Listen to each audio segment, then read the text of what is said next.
সুপ্রিয় দর্শক, কূটনৈতিকদের সঙ্গে বিরোধী দলীয় নেতার ঈদ শুভেচ্ছা বিনিময়।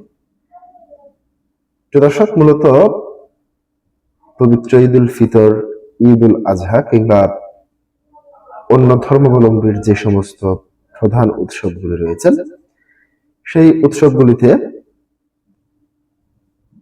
মহামান্য রাষ্ট্রপতি, প্রধানমন্ত্রীর দপ্তর এবং তার পাশাপাশি বিরোধী দলীয় নেতার যেই পদটি রয়েছে, তাদের পক্ষ থেকে বিরোধী দল প্রধানমন্ত্রী কিংবা তার পাশাপাশি রাষ্ট্রপতি একটি বিশেষ আয়োজন করা হয়। সে সময় বিভিন্ন কূটনৈতিক, জনসাধারণ এবং বিভিন্ন রাজনৈতিক নেতৃবৃন্দের জন্য ঈদের শুভেচ্ছা বিনিময়ের জন্য একটি বিশেষ আয়োজন করে থাকেন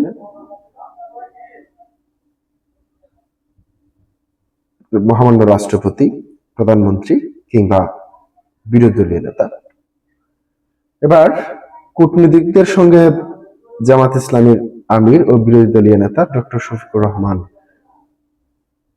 কথা বলেছেন কিংবা ঈদের শুভেচ্ছা বিনিময় করেছেন। শনিবার 21 মার্চ বেলা 11টা থেকে রাজধানীর 19 মিন্টো রোডের বিরোধী দলীয় নেতার সরকারি বাসভবনে এই শুভেচ্ছা বিনিময় করেন। একে একে বিভিন্ন দেশের কূটনীতিকরা সেখানে এসে জামাতের আমিরের সঙ্গে কৌশল বিনিময় করেন।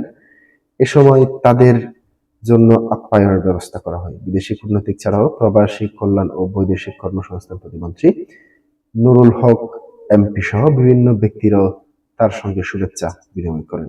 এর আগে নিজের সংসদীয় আসন ঢাকা 15 এর আওতাভুক্ত মিরপুরে 16 ফিট রাস্তা সংলগ্ন মণিপুর গার্লস স্কুল মাঠে ঈদ উল ফিতরের নামাজ আদায় করেন ডক্টর শফিকুর রহমান। সকাল 8টায় নামাজ আদায় শেষে তিনি সেখানে সর্বস্তরের মানুষের সঙ্গে ঈদের শুভেচ্ছা বিনিময় করেন।